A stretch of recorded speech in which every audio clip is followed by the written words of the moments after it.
And Anastasia, take over and introduce our wonderful speaker this morning.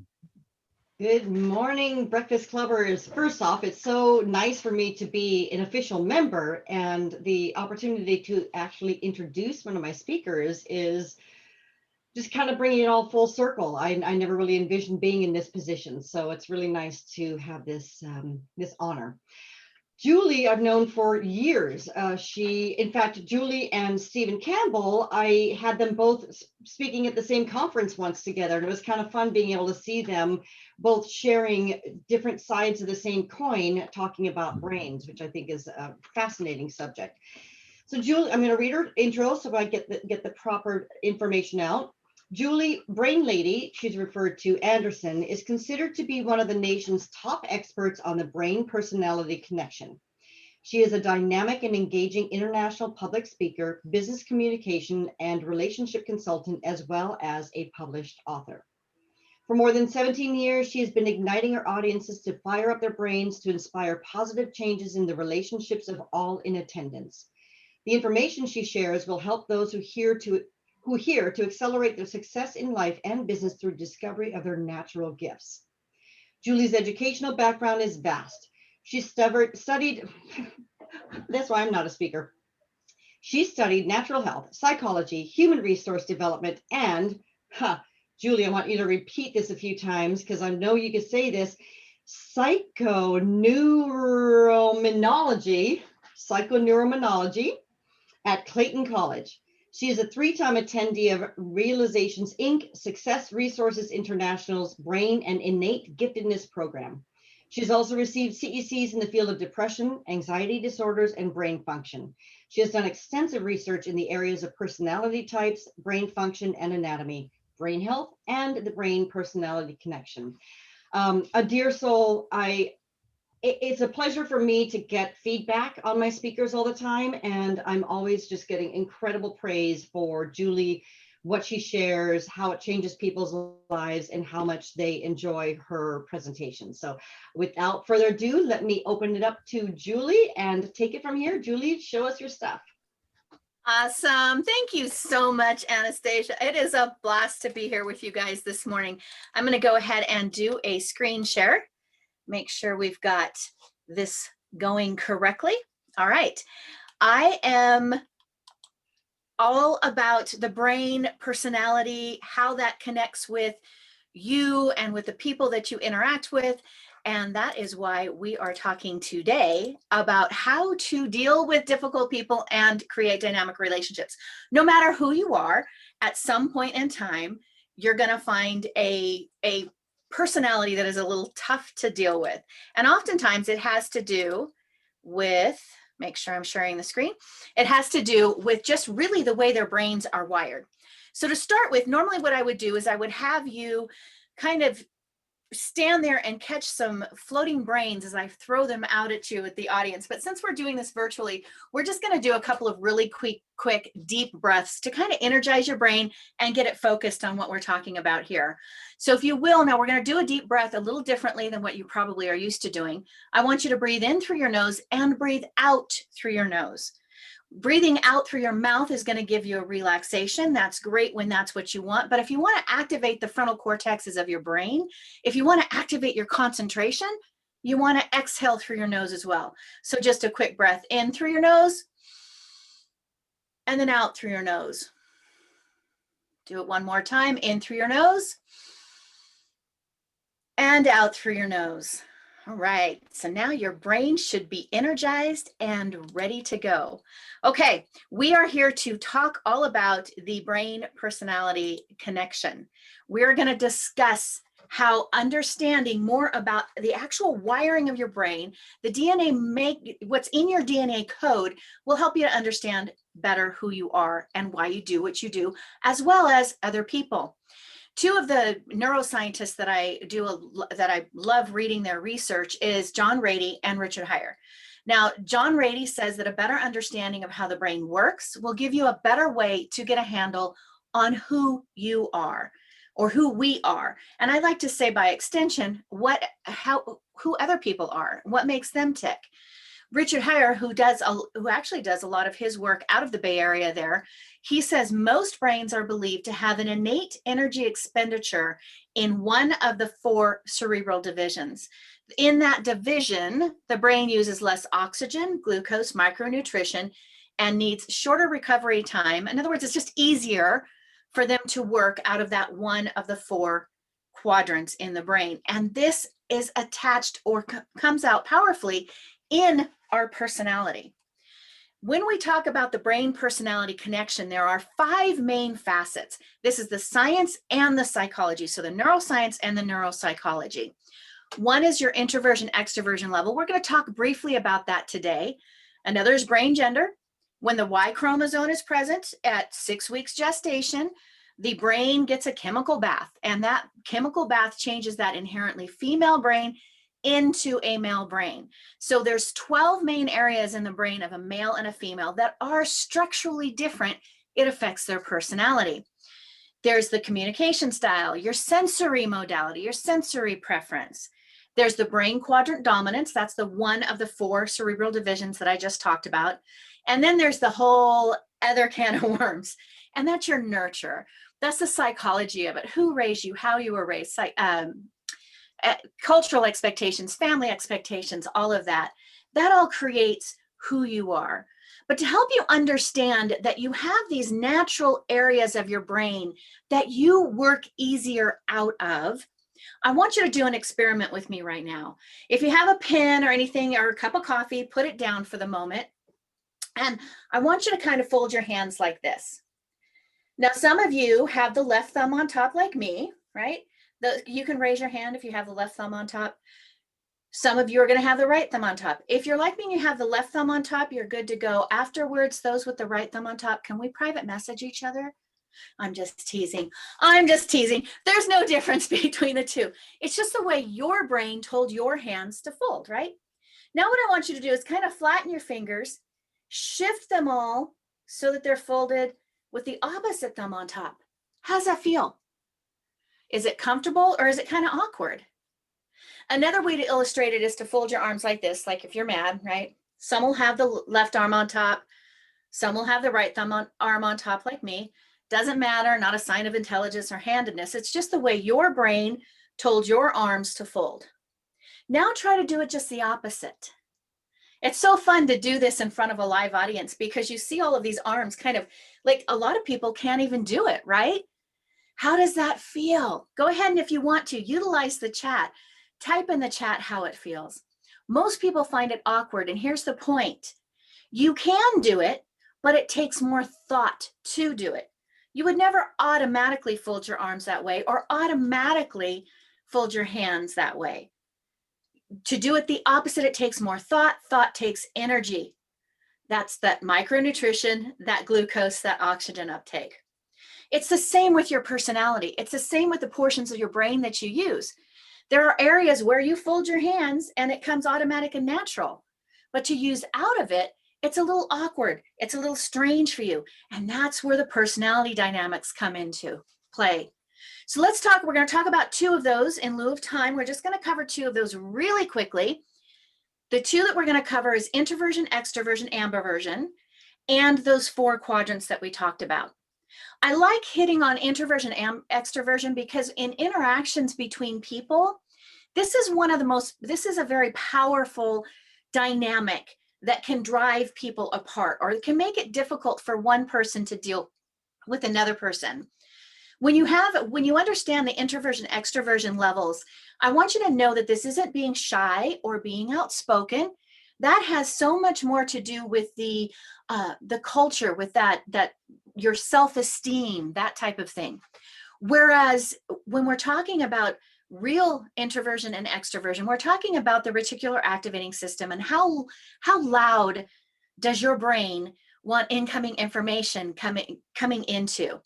For example, the introvert, there's about 30% of the populations that are on the introverted side, about 30% that are on the extroverted side, and about 40% in the ambiverts, which is right in the middle. Ambiverts can play in either field, extrovert or introvert. but they just don't do it all the time, right? They can kind of relate to one and kind of relate to the other. When we talk about the introvert, they have a naturally wide awake brain. They don't need a lot of external stimulus going on. They take in a ton of data second for second. So if they're out in areas where there's a lot of stimulus going on, it's going to overload their brain. I like to explain it this way. It's as if they take pictures of the world with a big, huge wide angle lens. So they just need 1 or 2 snapshots. And then they're going to spend the rest of the time by themselves, kind of taking apart and processing all this information in these big pictures. So for that reason, they're going to stay in low stimulus, quiet, non-combative, non-competitive situations that are going to keep their brain from being overloaded, keep them from being shut down. Now it's interesting, the introverts, they have a wider, if you kind of want to know when we're back meeting in person, right, how you can identify an introvert right off the bat, in public situations, they're normally the ones that when they walk into the room, they walk in a little bit slower, they're a little bit more cautious, and their brain likes to scan the room and find the safe place to be.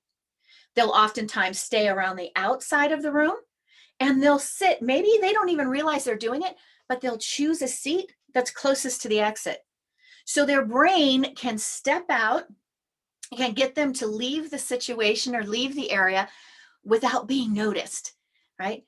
They also have a larger personal space. So when you're talking to them, if they tend to kind of stand back, they want that larger personal space. It's because they're probably an introvert. Now, the extrovert, of course, is on the opposite side of the scale.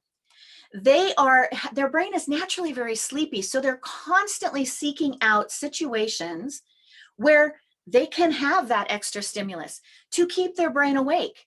If they're not actively engaged, if their brain's not actively engaged, then chances are they're going to fall asleep, literally. My brother-in-law was a high extrovert. We sadly lost him a few years ago, but when he was dating my sister many years back, if you did not engage with him in conversation or play a game or something, I'm not exaggerating, within 10 minutes, the man would be asleep. It was the funniest thing to watch, but that's because for the extrovert, it's as if they are taking pictures of the world with this tight telephoto lens. So they have to constantly move around, taking lots of pictures in order to get their brain enough stimulus, right? Now this means they're gonna lead towards lifestyles or situations that are going to give them that extra stimulus and keep them happy. Now, this could possibly be very chaotic, what would seem chaotic environments to the introvert. You can understand now when you compare these side by side, how the introvert might have a little bit of difficulty dealing with the extrovert and vice versa. So just be cautious about this. Now that you understand this is connected to their brain, you're going to start looking at the introverts and the extroverts a little bit differently, understanding this is the way their brain's wired and this is just what they need. So I like to tell people there are tips, right? There are tips to understanding and interacting with both extremes. I tell them to honor the extroverts or the introverts, honor the fact that their brain is it just needs very little stimulus because it's self-stimulated. Never be late for them. If you're late, it gives them it's gonna make their brain short circuit because they're gonna be afraid of what possible stimulus is going to come towards them. It's breaking their schedule. Give them their space, like literally their personal space. Be cautious about pushing them for an audible answer. When I do these presentations, I never volunteer somebody to come up and help me, or I never volunteer to point at someone and ask them to answer a question because I don't know if they're an introvert or not. I don't want to put them on the spot. So don't put them on the spot. It might really overload their brain. Allow them time to process because remember, they're going to be internal processors. They're not always going to give you a quick answer. And be cautious not to overwhelm them with too much stimulus. Okay. Now for the extrovert, it really means understanding that they're going to have all of this extra energy, right? It's just going to be part of their personality. It is going to accept and encourage that enthusiasm, allow them to talk things out because unlike the introvert, they are external processors, right? So as they're thinking, they're probably going to be talking, especially if they're an auditory person, right? And they're just going to be moving through the conversation fairly quickly. So keep the conversation moving and be understanding of their apparent extra energy. Taking those tips and applying them in your relationships, you'll be really surprised how much it'll help. Okay, let's move on to the second part of the brain personality connection that I wanted to cover today. And we're going to go through this again really fast. Now, this is that one, we're going to talk about the 4 brain quadrants. So back to what Dr. Hare discovered was this energy expenditure advantage that each of us have, according to current scientific research. This is the belief in to use up to one 1/100th the amount of energy in one of those 4 quadrants. In your home quadrant, the neurons actually communicate faster. The message is going from one neuron to another neuron across the synaptic gap is 3 times as fast in your natural gifted area. This is your DNA code. Now, what's interesting is the diagonally opposite area is going to take you about 100 times as much energy to work out of. Therefore, that is where it is going to take. There you go. Thank you. You have a question? No? Okay. Is that me? Let me check and find out. Keep going. Okay. All right. Okay. So this is your brain quadrant dominance. This is where you fold your hands, where it takes the least amount of energy to work out of. Okay. This is, we're going to go through the 4 one at a time. And we're going to kind of move through these quickly, but I'm sure as I describe them, you're probably going to resonate with one of them more.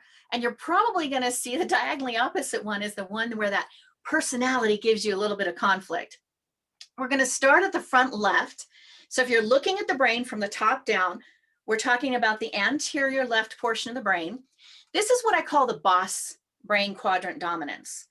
That is because all of the boss type tasks, inductive, deductive reasoning, delegating authority, telling people what to do, fact-based problem solving, making fact-based decisions, that all takes place in this section of the brain. So if this is where you fold your hands, then you are most likely the boss, because it's going to come out in your personality. You're going to be a gifted leader. You're going to be very logical. Things are going to come easy to you because this is where you spend 1/100th the amount of energy. I've given them, to help people visualize their personality a little bit, I've given them the red triangle. And that's red because it's a very strong personality, the boss personalities. They are, and red subconsciously is a strong color. I give them the triangle because sometimes their personality can be just a little bit prickly. I like to share the example of my sister and I. So I'm one of 5 girls. I'm right in the middle. The sister that was born right before me, she is the boss. Now, we were out years ago shopping through the mall, and we sit down and we have lunch, and we're kind of joking and laughing about how the clothing styles that were popular at that time were the same styles that were popular in the early 80s. And I said to her, I said, you know what, if I would just lose 40 pounds, 50 pounds, I could pull all the clothes I have stored under my bed out. I'd have a completely new wardrobe. I'd never have to spend a penny, and I'd be in style. My sister looks straight at me and she says, Julie, get rid of the clothes. You're wasting the space. You're never going to lose the weight.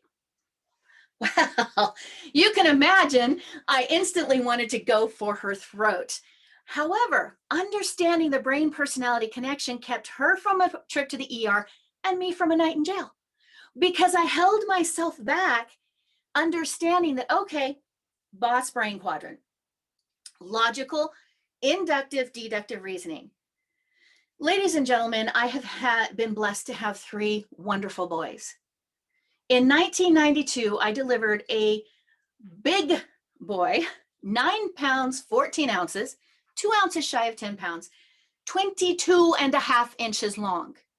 Do you think these hips are anywhere close to what they were 10 years earlier in 1982?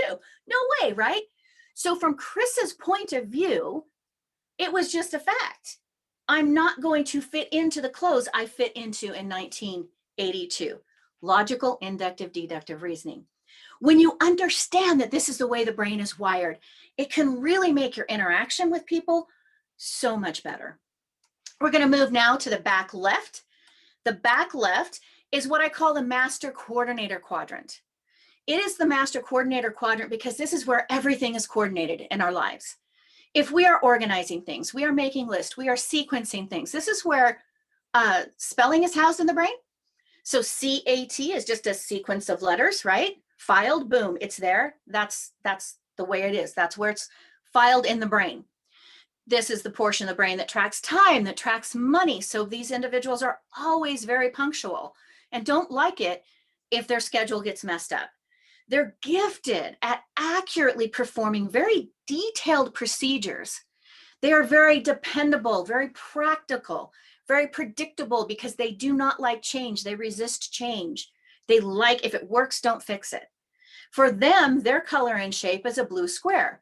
Blue because subconsciously in the brain, it registers as stability. It actually calms. Blue, they have done psychological studies that show that, or physical studies that show that the color blue can actually lower your heart rate, lower your blood pressure, lower your appetite. So that's kind of, these people have that effect because like they've got all the details taken care of for you. Square because everything is in its organized box and filed. Okay, that is the master coordinator. You might know a few of these in your life, right? They make great VAs, great organizers, professional organizers. Now we're going to jump to the right side of the brain. Something that I want you to understand that's very important about the right side of the brain is that it has many more neural connections to the limbic system in the brain. So the limbic system in the brain is the home of emotion. This is where all of your emotion passes through, or is controlled. So right brainers literally have structurally more connections to the emotion center in the brain, and therefore they're going to be more emotional. They're going to feel more emotion. They're going to display more emotion. They're going to sense more emotion. All right. Something else that's very interesting about the right side of the brain is words aren't housed on the right side. Words are housed in the front left. So right-siders are very visual. This is where your pictures are housed in the brain. Now, the anterior right, the front right, is what we call the innovator brain quadrant dominance. And they're called this because this is the portion of the brain where all of your out-of-the-box thinking takes place. They're very visionary. When you are thinking about how things can be, not as they are, you're using the front right portion of the brain. They are energized by innovation, brainstorming, creative problem solving, because that's where all this takes place in the brain. They see the big picture, not the minute details, because remember I said diagonally opposites is going to be the most difficult for you to access because that's where you're going to spend 100 times as much energy. So for the innovator, the purple imagination bubble, it's going to be the most difficult to interact with, or the personality they're going to find the most difficult to deal with is going to be the master coordinator, and vice versa. Because it just takes so much energy to work there. It becomes those tasks are very foreign to them. This has also been identified as the home of entrepreneurialism. So most anterior rights have a tendency to want to be an entrepreneur. They are the purple imagination bubble because this is where all of that innovative, imaginative thinking takes place. All right, we're going to go back now real quick to the posterior left portion of the brain, or right portion of the brain. This is the most emotional section of the brain. This is where all of your peacekeeping, your harmonizing, your connection, harmonizing literally, this is where the home of music is in the brain. So therefore, it's everything in their life is very harmonious, even the way they speak. This is where all of your sentimentality is connected, is in this quadrant of the brain. So these individuals are very sentimental. They are their memories based on emotion, not facts, because the facts are left side, emotions right side. And in problem solving, they're always going to take the emotional view. And they are the green circles. Green because everything's connected to nature, and green is a color connected to nature. And circle because everything is connected to everything in their lives. And sometimes the red triangle can kind of poke that green circle. And the green circle can't always understand the red triangle because they're the diagonal opposites.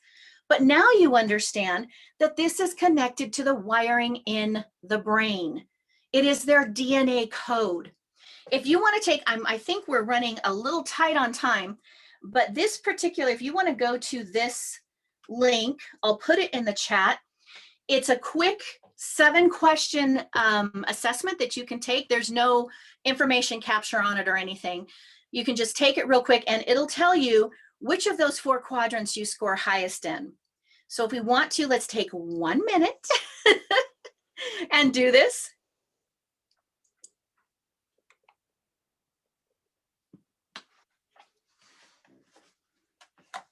See where you're at. Then you can put in the chat what you come up with.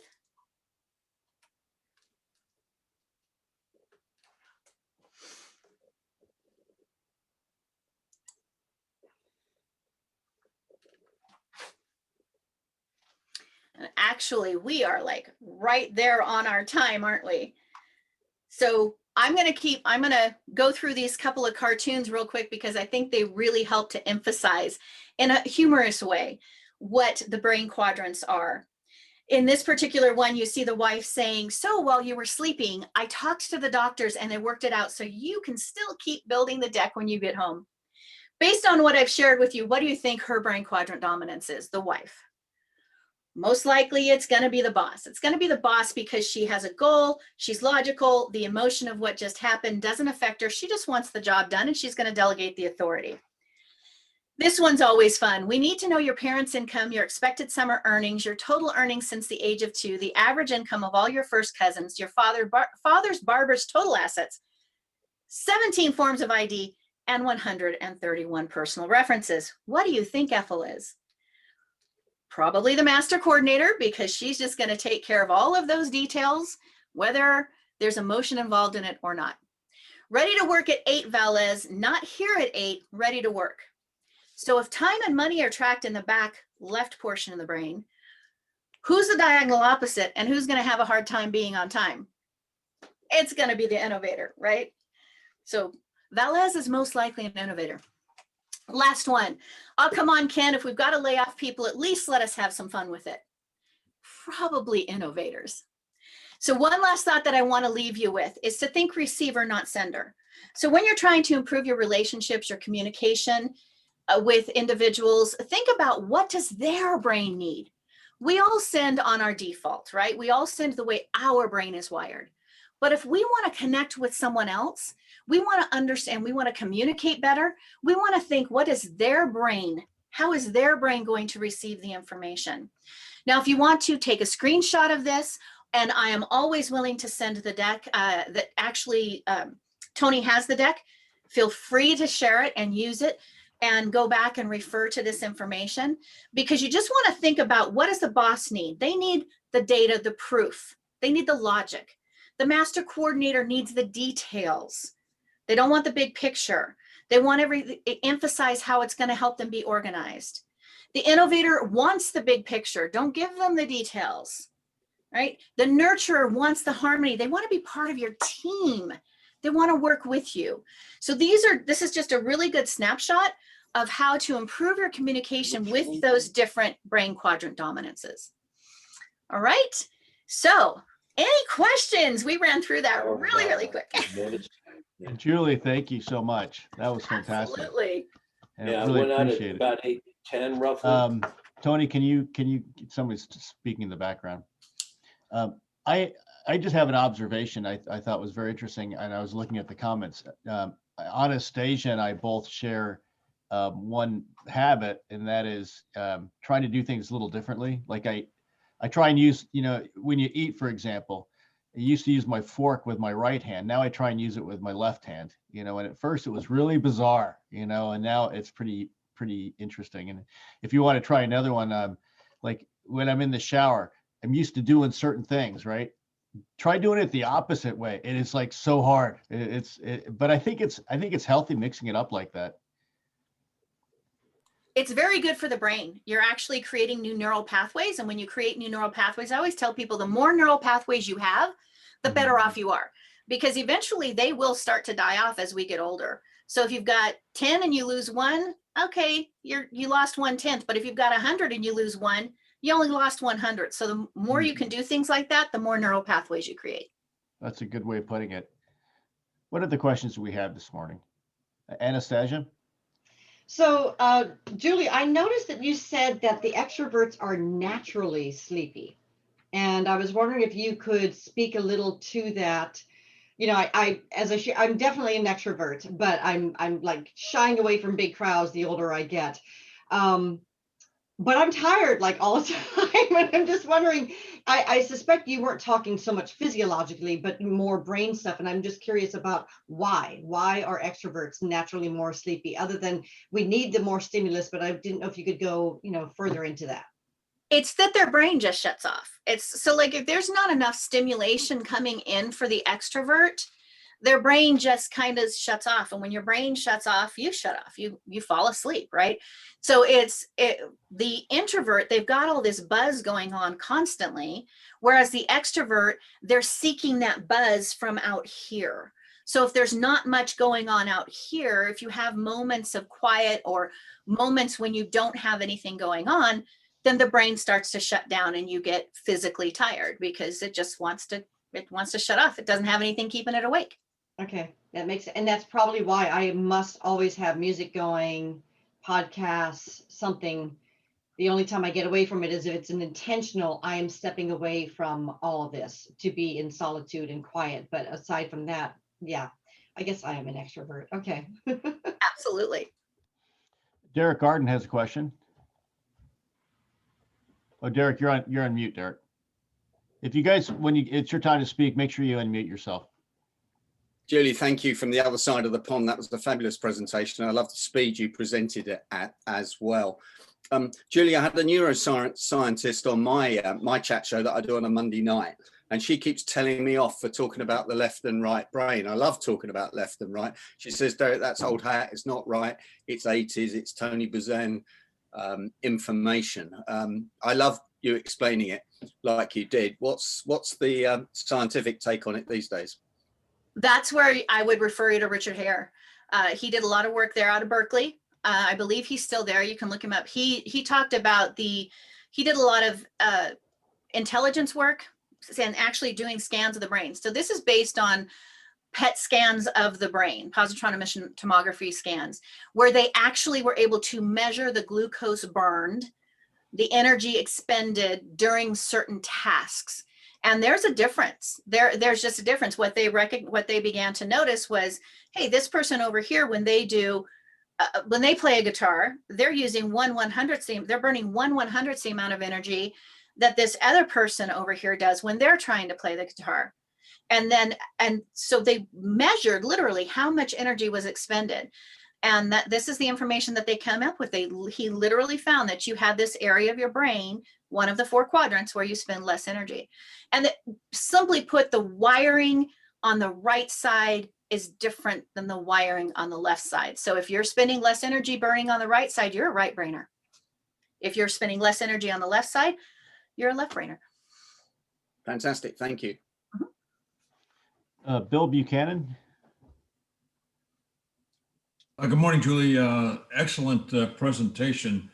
As you probably confirm, most of us kind of cruise through life, like me, out of the 80 to 100 billion brain cells that we have. I'm usually using about 125 brain cells any time of the day. So anyway, I was thinking about your description of, people's brains and what quadrant. That's a new concept to me. I've always thought, well, it's either right or left brain. But anyway, that's a fresh approach, and I appreciate that. I was thinking as you were making your presentation, I was thinking that I know a lot of people, and I'm included in that group, who may have started out, in my case, up to adolescence, mid-teens, as sort of on the introvert side. Now I'm more an ambivert, but I'm also more, on the extrovert side of things. Is that natural wiring just working itself out, or is that nurture? What do you think? It's primarily nurture, and then you also have all of the different brain development stages that take place. You've got your 3 when you're 3, when you're around 7, 8, and then when you're, of course, when puberty hits, to 10 to 12, there's different brain spurts of growth. A lot of times nurture will have to do with it. We tend to suppress our natural brain wiring based on what we're criticized for and what we're rewarded for. So if you're raised as an extrovert, told children are to be seen and not heard, don't talk, be respectful, be quiet, you're going to act more as an introvert. You're going to be more internal until you come into your own. Remember that the prefrontal cortex, the brain's not completely done baking until you're about 23 years old, male or female. That's when the prefrontal cortex finishes its wiring. And that is the portion of the brain that helps you understand consequences of actions, do critical thinking, problem solving, all that takes place there. So for a lot of us, we don't really come into our full bloom of personality until we're in our early 20s, if we don't have some nurture factor suppressing that. That make any sense? What other questions do we have? I want to say something. Susan? Well, I had to do a lot of look at the research on introversion, extroversion for a couple articles I wrote for SHRM. And Patricia knows this because we've had this conversation. I am greatly concerned about how we not only label other people and the Myers-Briggs things, oh, she's a DUI or whatever that is, that we do that to kids. I was a former teacher. We do that to kids in school. We label them. He's LDG, he's EMR. And I worry now because of all this and Susan Cain's book that we have started to label and self-label ourselves. What I found from people I interviewed is who said they were introverts, but they were HR people, is they found that some of the people that work for them use their introversion as an excuse. So I think I was married to a real introvert, very different than a lot of what I'm seeing. Also, a lot of the words are loaded, like that sleepy in your thing versus wide awake brain. And I won't tell you what I am, but because you would never guess. But I think the loaded language disturbs me as well. And if I'm not mistaken, a lot of that men are from Mars, women are from Venus, we're left brain, right brain. So I'm just going to say we should all know this, know how we communicate with people, know how they communicate back, but let's not label them and not label ourselves. I agree. Labels can be very restrictive. For the topic that we're covering, it helps us to understand other people. It helps us to understand that their brains work differently. It's not better, it's not worse, it's just simply different. And when you understand, hey, differences are okay. There's no superiority from a right brain to a left brain, male, female, there's no superiority there. It's just understanding the wiring and understanding how if this person is reacting to you in a certain way, it may have to do with the wiring. And if we can be understanding of that, then we can get along better. That's the biggest benefit of this information. Stephen Campbell has his hand up, and Stephen, I think, it's interesting having you and Julie back to back. If you guys shared the same stage at one point, one could be the left brain and one could be the right brain. Okay. Wow, Julie, you're amazing. We need to meet again or connect again. Thank you so much for this. I think what happens, and it's all backed up by what you're saying, is that when we say, well, I'm left brain or I'm right brain, our brains believe in us without question. And when we keep saying it, that neuroplasticity kicks in and it becomes actually true. So that's why we have to really watch what we're saying, because our brain says, yes, you're right, you're right, you're right. And then those messages become a part of they become our mindset and they become who we are. Wow, you're amazing. Thank you. Thank you. You're amazing. Also, I've loved having Stephen on my podcast in the past, and yeah, love listening. Agree totally with everything that Stephen says. Yeah. Because we can get really deep into this information, and how just what Stephen said, I tell people your brain, the neurochemistry in your brain listens to what you are thinking in your mind. So you have to be careful what you're telling it. Yeah.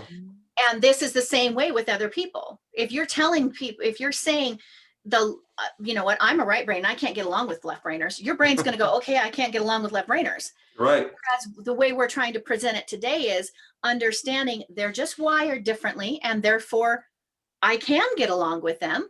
I just need to take into consideration what their brain needs.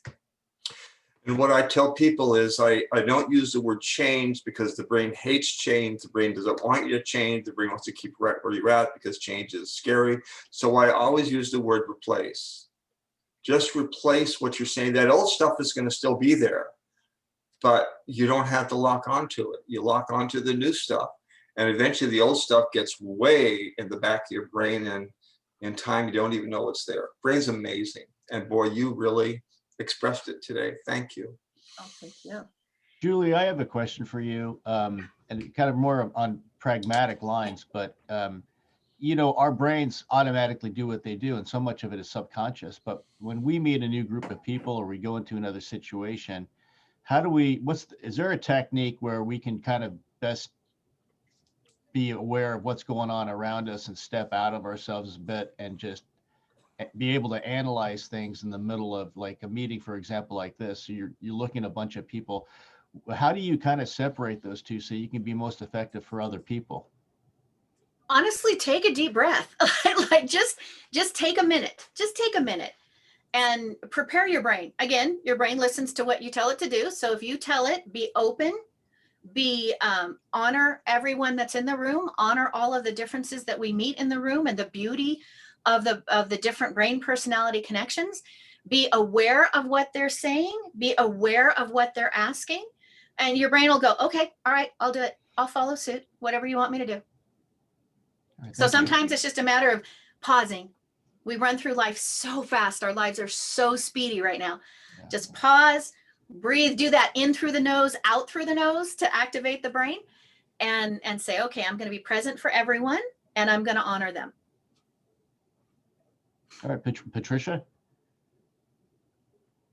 Well, I love the test. Do you like telling people what to do? Yes, yes. As my brother said, I'm not surprised my sister gets paid to tell people what to do. She was a very bossy little girl. However, my question is, and congratulations, great presentation, wonderful visuals, loved it. Now, when you told us to breathe in and out of our nose, which I'm a bossy person who follows instructions well, I found myself getting dizzy. Was that normal? You know what? One part, because I was watching the time, and my apologies for this, you need to do it in a rhythmic pattern. So generally what I'll tell people is 4 counts in, hold 2, 6 counts out. So it's if you're not doing that 6 counts out, you're holding too much of the carbon, right? You're not exhaling. So my apologies.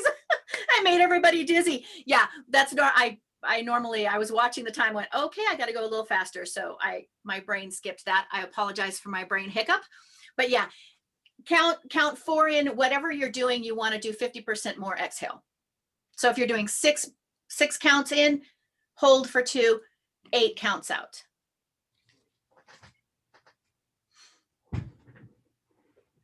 Do we have any other questions? Betty?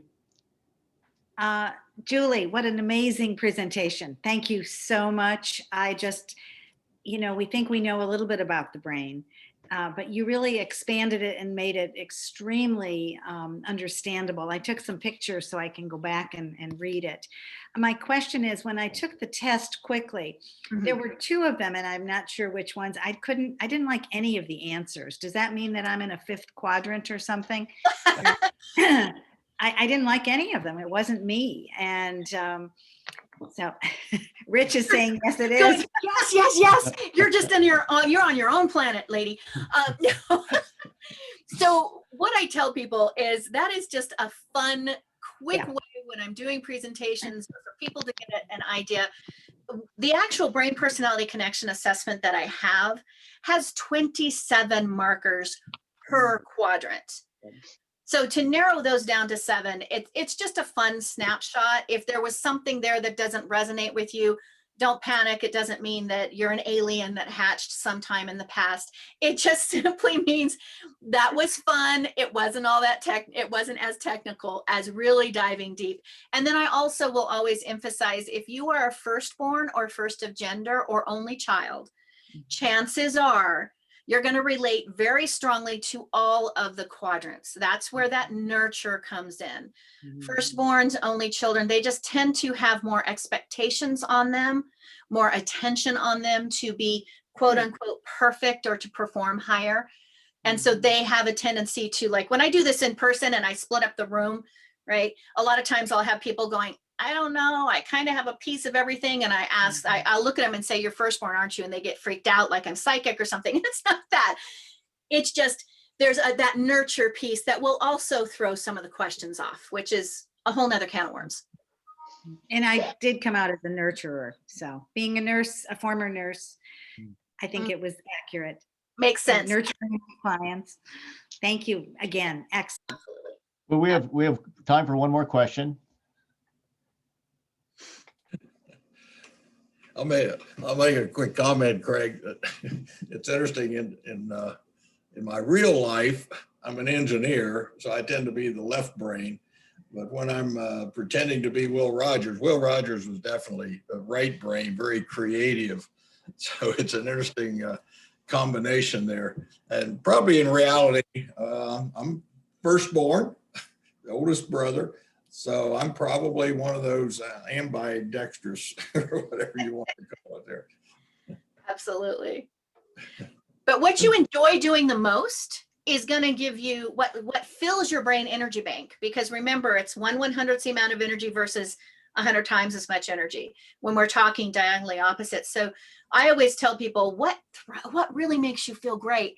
So if you're playing the Will Rogers, if that's what just energizes you, chances are you're naturally wired with the right brain strength, right? We all use all of our brain unless we're, damaged in some particular way. But chances are you're probably innately there. It's just you function very well on the left because of your career. Thank you. All right. Well, what we're going to do is we're at 8:50 now, and I know some people need to start migrating to their appointments. We'll go ahead and end the meeting. Julie, thank you again for joining us. You were Thank you very much fantastic. for having me. Thank you, Anastasia, for connecting me to the group. This is wonderful. It was worth getting up before sun to get ready. It's a nice way to start the morning, isn't it? Thank you so much. So we'll go ahead and we'll keep the room open for until 9 if anyone wants to visit or has questions. And Tony, you still there? Yes, I'm still here. Can you give us a brief overview of who we have coming up for speakers? Just one second. Thank you. Hey, Randall, I've got a question for you also. Okay. So, with you got the engineering mind going on, but then you have the Will Rogers mind going on. So has that changed you as a person? I have been influenced by Will Rogers' philosophy, definitely. I still have the engineering. I still think like an engineer. I tend to be bossy and I want things done on time. But from the Will Rogers standpoint, I'm much more what you call loosey-goosey, and try to be a little bit more creative and get into other areas. So it's interesting how pretending to be somebody can influence the real life. So you're kind of like a method actor in real life, it sounds like. I don't even know what a method actor is. But anyway, it's fun to have the opportunity to, if I feel like it, I can just switch over to Will Rogers and have some fun. All right, Tony, back to you. All right. Thank you so much, Craig and everybody. Next week, we have Janice Litvin, our member, who has just published her book, Banish Burnout Toolkit. She will be interviewed by our own Antonio White, past president of Pitch Freaks, doing an interview about her book, followed by, on the 3rd of March, Ray Engen, who is a comedian. He spoke with us a couple years ago when we were live, and a very funny person is talking about creating more fun out of your virtual meetings. Followed by March 10th, we'll have Greg Whitestone talking about inconvenient facts, global warming facts. So that will be our next 3 lineup meetings. So. All right. Well, thank you, Tony. Well, with that, we'll go ahead and call the meeting to an end. And if anyone wants to stick around for a few minutes, please do.